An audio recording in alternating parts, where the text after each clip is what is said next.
Fala pessoal, tudo bem? Eu sou o professor Alexandre Masi e esse é mais um episódio, episódio 43 do nosso programa e podcast A Nova Advocacia Tributária. Hoje eu vou falar sobre uma super, hiper, ultra novidade, um novo Código de Defesa do Contribuinte. Veja só, agora nós temos um código para nos defender contra a fazenda pública. Vou falar disso na nossa conversa de hoje. Lembrando que como você sabe, o objetivo principal desses conteúdos é fazermos parcerias, você e eu na advocacia. Então, tendo uma causa, seja uma causa em que você figure como cliente, ou então, se você atua como advogado nessa causa e você precisar de ajuda, entre em contato comigo. Tem o link do meu WhatsApp aqui na descrição desse vídeo para a gente discutir os termos de uma parceria.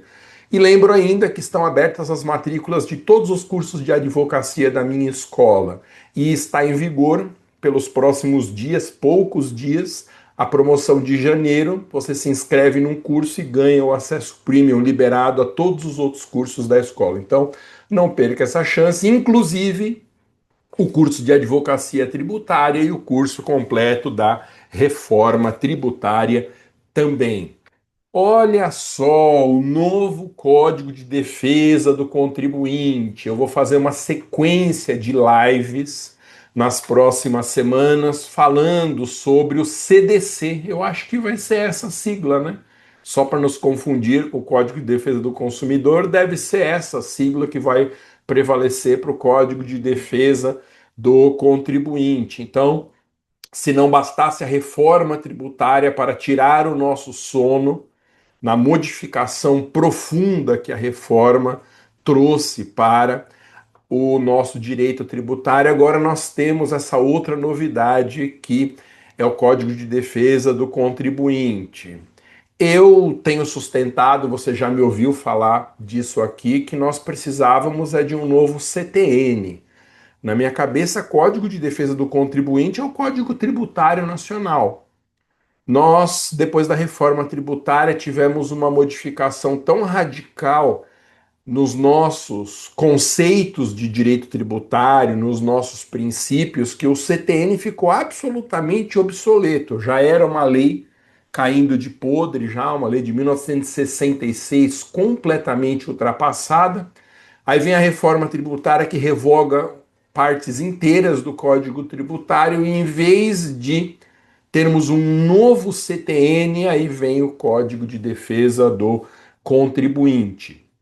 Quando eu digo que é uma novidade, é mesmo para você que me assiste, me ouve nesse mês de janeiro de 26, porque o Código de Defesa do Contribuinte foi aprovado no dia 8 de janeiro de 2026, alguns dias atrás, pela Lei Complementar 225. Então, o CDC é a Lei Complementar 225 de 2026. O legislador fez muito bem em estabelecer esse código por meio de uma lei complementar, porque a lei complementar é o veículo apropriado para a introdução de normas que valem simultaneamente para a União, Estados, Distrito Federal e municípios. Obviamente, um Código de Defesa do Contribuinte, ele se aplica para qualquer relação que nós tivermos com a Fazenda Federal, estadual, distrital, municipal. Então, são normas que nós chamamos de normas nacionais, não apenas federais, que valem contra a União. São normas que valem contra todas as entidades federativas. Daí a necessidade mesmo de ser uma lei complementar. Fez muito bem o nosso legislador. Eu vou falar hoje sobre uma primeira parte do Código de Defesa do Contribuinte, mesmo porque é uma super novidade. A gente vai ter que esperar um pouco o amadurecimento doutrinário desse código, eventual jurisprudência a respeito dele. Eu tenho uma sensação que não é muito boa em relação a esse código. Eu tenho a sensação de que ele não vai pegar. Nós temos esse fenômeno em que o Brasil me parece ser único, da legislação que às vezes não pega. A lei é aprovada, ela entra em vigor, é vinculante, mas ela é descumprida por todo mundo. A lei não pegou. Eu tenho a impressão que vai ser que nem o Código de Defesa do Usuário de Serviço Público, que eles aprovaram alguns anos atrás. A ideia era revolucionar o serviço público no Brasil, estabelecer regras aplicáveis às concessões, novos direitos, novos deveres, e aí ninguém mais fala do Código de Defesa do Usuário de Serviço Público. Foi aprovado, mas é uma lei que se tornou insignificante. Eu tenho a intuição de que esse Código de Defesa do Contribuinte não vai pegar. Vamos ver, vamos ver. Tomara que dê certo, ele tem regras muito importantes. Então, hoje eu vou cuidar de uma visão geral do Código de Defesa do Contribuinte. É uma lei com 58 artigos, é uma lei de porte médio, portanto, não é uma lei curta, mas também não chega a ser a lei da reforma tributária, com 500 ou mais dispositivos. Tem 58 artigos. Nesses artigos, merecem destaque, do meu ponto de vista, direitos e deveres do contribuinte da Fazenda, que a legislação lista esses direitos e deveres, o que é muito interessante, vou falar disso hoje. Programas de conformidade, né, regras de compliance, definição do devedor contumaz, veja só, assim como tem aquela regra do superendividamento numa legislação recente do direito das relações de consumo, agora existe o devedor tributário contumaz. Digamos grosseiramente, a lei não usa essa expressão, mas é como se fosse isso mesmo. Um contribuinte contumaz é o sujeito que reiteradamente mantém dívidas em aberto com a Fazenda Pública. Há um regime jurídico específico para essa nova figura. Interessante. Eu vou enfatizar hoje o capítulo 2 da lei, que trata de normas fundamentais da relação tributária, destacando direitos e deveres. A primeira coisa que tem que ficar clara é o seguinte: isso está um pouco bagunçado nessa nova lei. No direito tributário, nós gravitamos em torno de uma relação jurídica entre o fisco e o contribuinte. Eu vou falar contribuinte aqui no lugar de sujeito passivo, porque é mais fácil de entender. Essa relação chama obrigação tributária. O fisco é credor e o contribuinte é devedor. É um vínculo, é um liame jurídico que é o centro gravitacional de todo o direito tributário no Brasil. Ora, como toda relação jurídica, existem direitos e deveres de cada lado. Então é muito interessante você saber isso. Numa relação jurídico-tributária, como obrigação tributária, quando a lei consagra um direito ao contribuinte, esse direito tem um correlato dever para o fisco.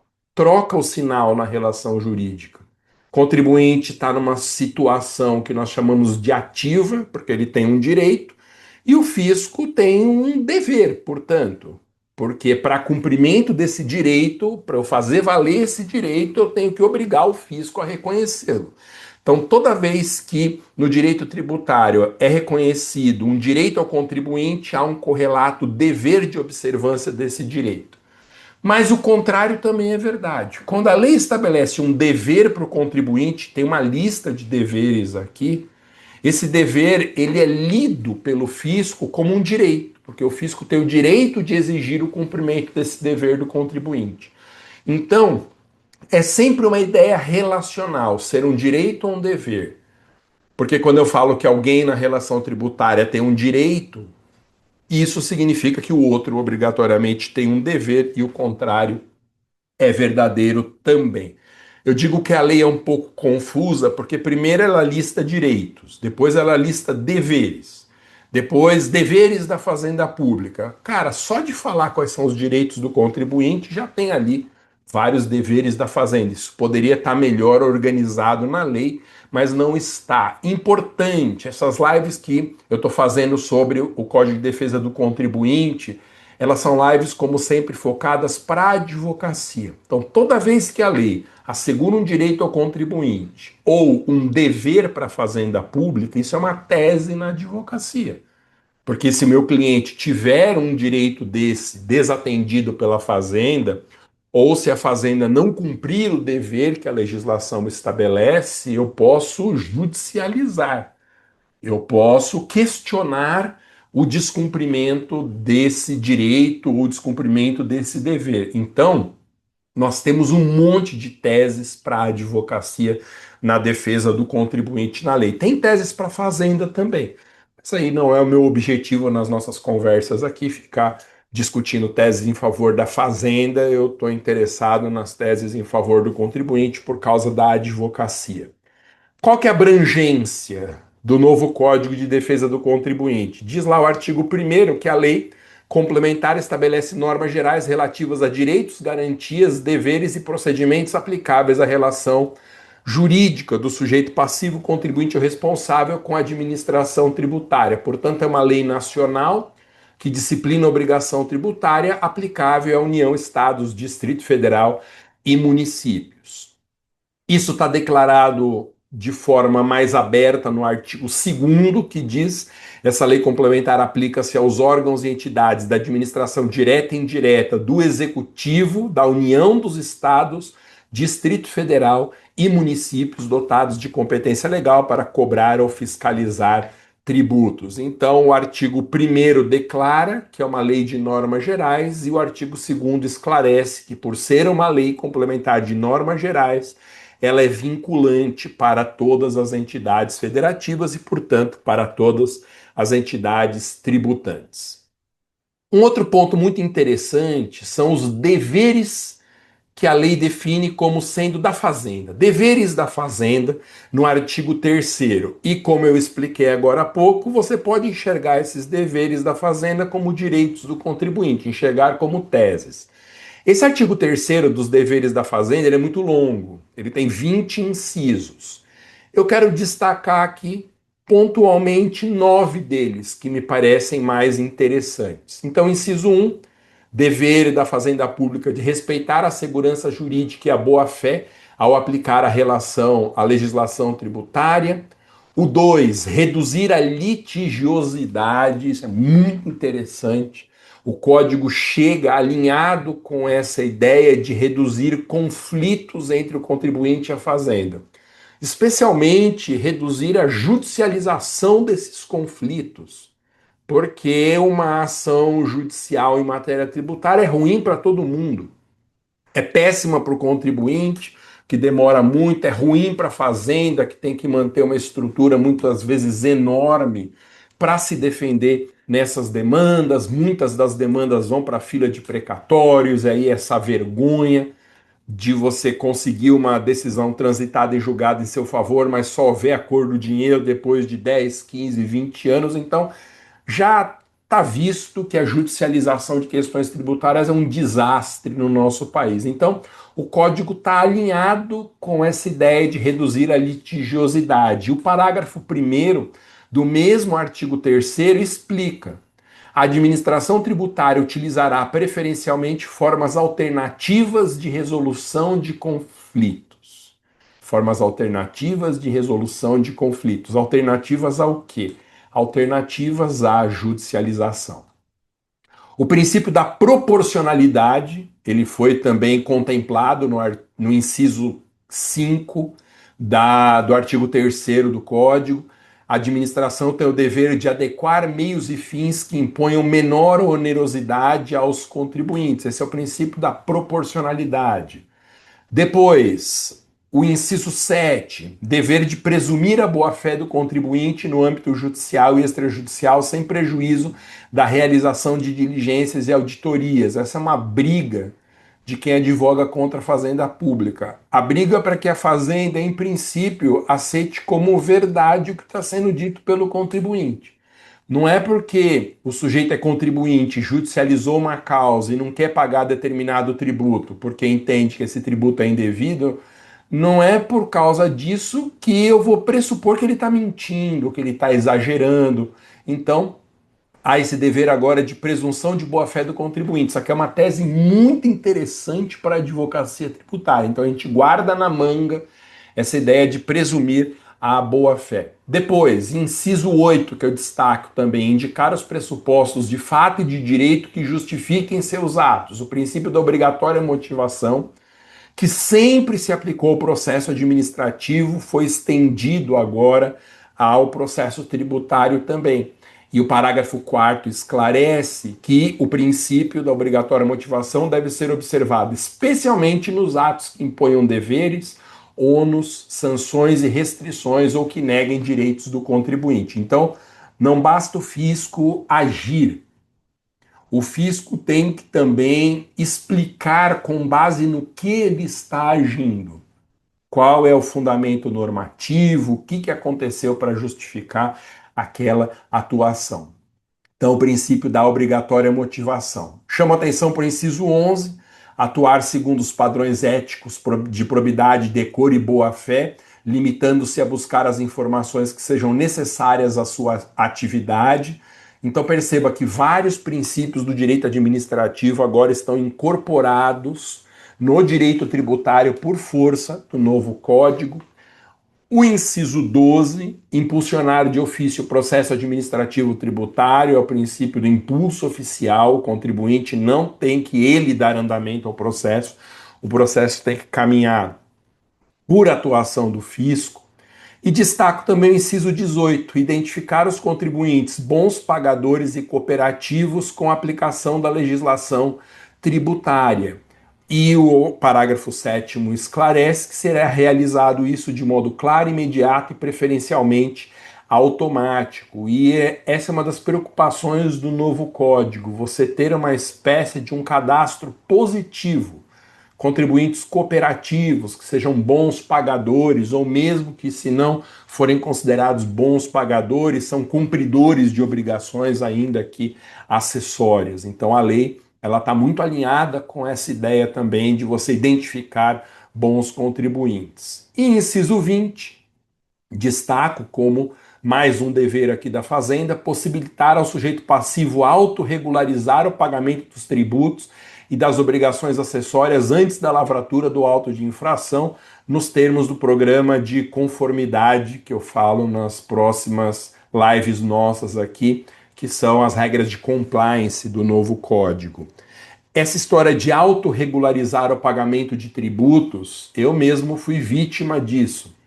Nós estamos no começo de ano, e começo de ano é um desespero para contribuintes, né? IPVA, IPTU, nós que somos advogados ainda, tem a OAB, muitas vezes seguros de carro vencendo, é uma época muito complicada do ano, como você sabe muito bem.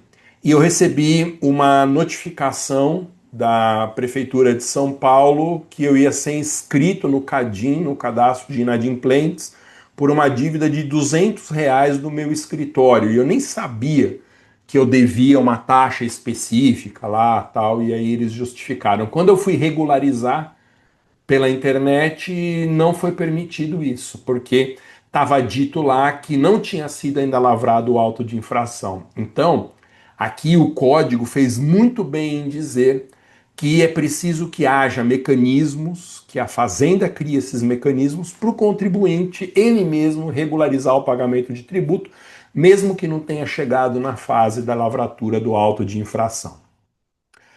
Depois, o artigo 5º, após o legislador listar deveres da Fazenda, ele passa a listar coisa curiosa, deveres do contribuinte, artigo 5º, são 10 incisos. Alguns desses deveres do contribuinte são obviedades, que o legislador não precisaria nem ter dito. Então, por exemplo, o inciso 6 fala que o contribuinte tem o dever de adimplir integral e tempestivamente suas obrigações principais e acessórias, o que é uma coisa evidente, né? O dever de cumprimento da obrigação.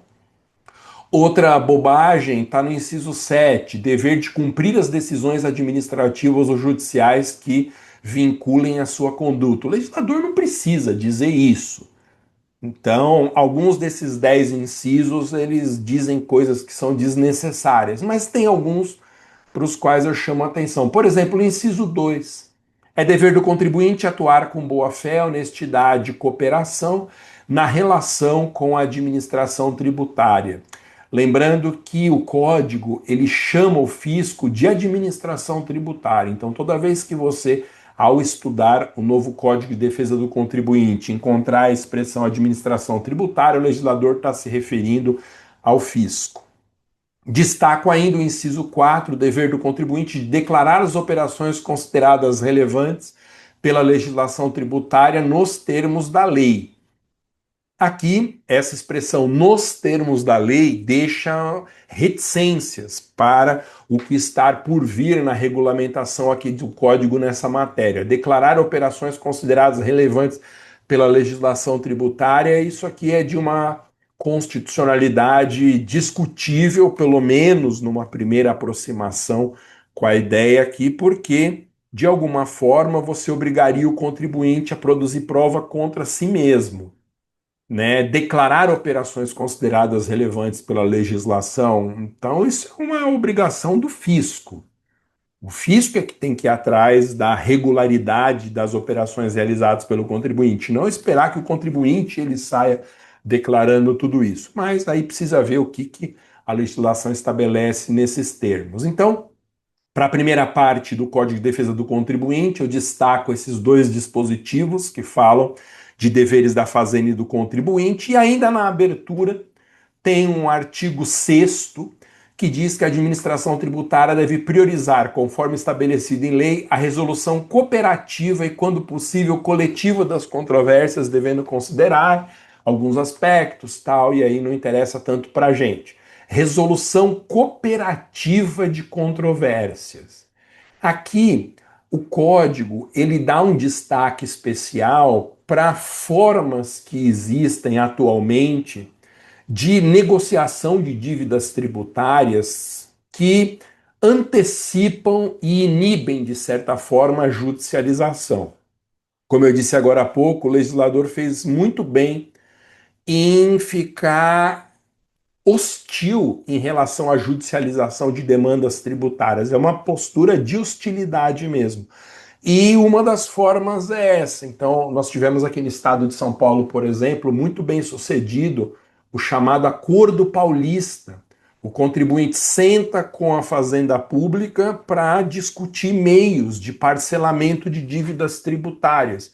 Isso inibe a judicialização. São medidas excelentes e o que o código vem enfatizar. Então, nas próximas semanas eu destaco outras partes do Código de Defesa do Contribuinte. Hoje eu fico com esses dispositivos de abertura aqui. Lembrando que se você tiver uma causa administrativa e tributária e precisar de ajuda, entre em contato comigo pelo WhatsApp do meu escritório, tem um link aqui embaixo da descrição desse vídeo. E você pode se matricular também em qualquer curso de advocacia da minha escola, matrículas abertas, vigorando em janeiro essa promoção exclusiva de se matriculando num curso, você ganha o acesso premium a todos os outros cursos da escola. Legal? É isso, então semana que vem estamos combinados, vamos ver aí mais um ponto específico do novo Código de Defesa do Contribuinte. Valeu, é isso, até mais, tchau.